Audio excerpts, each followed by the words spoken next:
में रहने वालों को बाढ़ से बचने की टेक्नोलॉजी पता थी।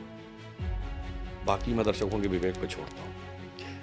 जहां एक बूंद पानी नहीं होता था, उन्हें यह पता था कि बाढ़ से कैसे बचाई जा सकती है, और आपने उसकी लकड़ी भी पता थी। चाणक्य ओरिजिनल में थे या काल्पनिक थे? अब ये भी बड़ा चलता है आजकल। वो कहते हैं सब उनके- काल्पनिक, राम सेतु काल्पनिक है, चाणक्य काल्पनिक है। जो कहते हैं देश कभी था ही नहीं, ये तो अंग्रेजों के आने के बाद हुआ है। तो ये वो लोग कहते हैं जिनको कहते थे UBI, unfortunately born in India.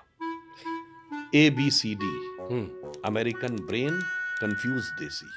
तो मेरे विचार से इंडियन ब्रेन से समझिए। अब बौद्ध इंडिया से गायब क्यों हो गए? बाबा साहब को कोट करके कह रहा हूं, there is no doubt about it that the decline of Buddhism was because of the brutal invasion of मुसलमान। आजकल चल रहा है कि मस्जिद खोदो नीचे मंदिर मिलेगा, वो कहते हैं थोड़ा और खोदो बौद्ध मठ मिलेंगे। भारत आजाद हुआ 47 में। उस समय दुनिया का सबसे बड़ा बुद्धिस्ट कंट्री कौन था? चाइना। चाइना से बौद्ध धर्म को किसने नष्ट किया? कम्युनिस्टों ने या हिंदुओं ने? तिब्बत किसने तबाह किया? सबसे बड़े धर्म गुरु कौन है बौद्धों के? दलाई लामा। उनको जान से मारने की कोशिश किसने की? भगवान बुद्ध की सबसे बड़ी प्रतिमा कहां थी? अफगानिस्तान के बामियान में। तोप लगा के किसने उड़ाई? जो मत, संप्रदाय, पंथ, रिलीजन, मजहब है, वहां एक ही बुक है, तर्क करने का कोई स्कोप नहीं है। एक कहता है कि अगर तर्क किया तो नरक में जाओगे, दूसरा कहता तर्क किया तो सरतन से जुदा हो जाएगा। हमारे यहाँ कहा गया, आओ बैठो शास्त्रार्थ करो। उर्दू मुसलमानों की भाषा थोड़ी ना, क्यों इसको अब ये बना दिया गया? मैं आपको भी सुन रहा हूँ। हाँ, बहुत अच्छी मुझे बात ऐसा आपने लग रहा है कही। कि ये उनकी भाषा है, हमारी अलग है। हाँ, जब ना, मैंने ना, पढ़ना शुरू किया सर, तो दिखाई पड़ा बृजनारायण चकबस जी, पंडित हरिचंद अख्तर साहब, 76 के बाद का संपूर्ण कोई सिंह बताइए। कालरा, अभी गुलजार साहब हमारे। 76 के बाद का पैदा हुआ कोई व्यक्ति बताइए। अरे अभी हमारे मनोज शुक्ला मुंतशिर हो गए थे, हालांकि वापस शुक्ला हो गए वो।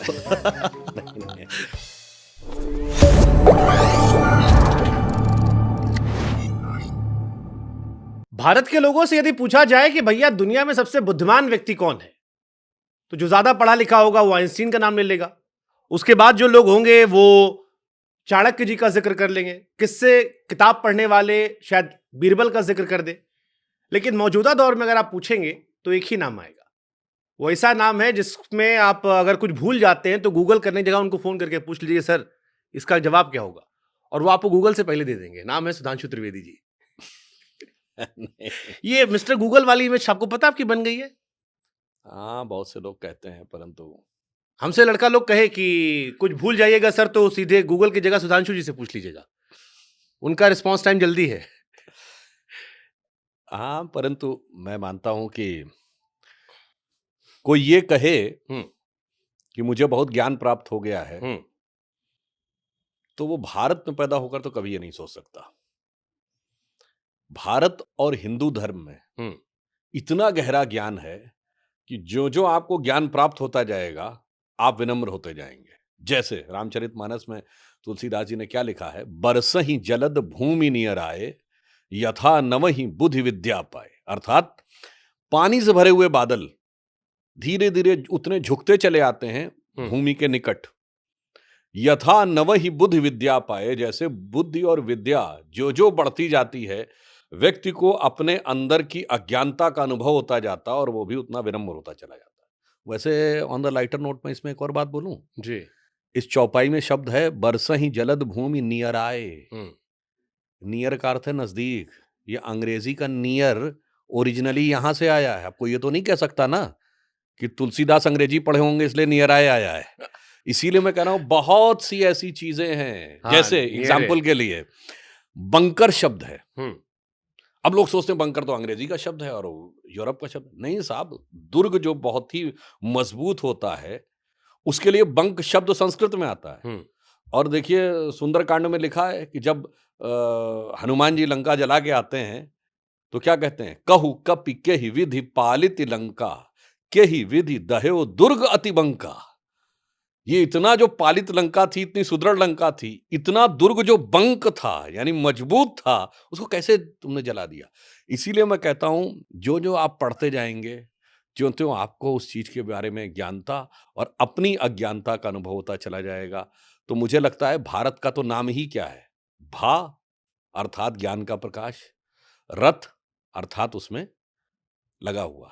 तो भारत क्या है, which is in the परपीचुअल pursuit of the light of knowledge. देखिए हम लोग तो खाली एक लाइन में पढ़े थे कि भैया भरा हुआ पेड़ होता झुका होता है। उसकी 200 शब्दों की व्याख्या आपने की है, वो आपके ज्ञान को दर्शाता है। लेकिन हमसे आपके आलोचक कई कहे कि सुधांशु जी से पूछ लीजिएगा कि हमारे वेदों में क्या क्या लिखा है।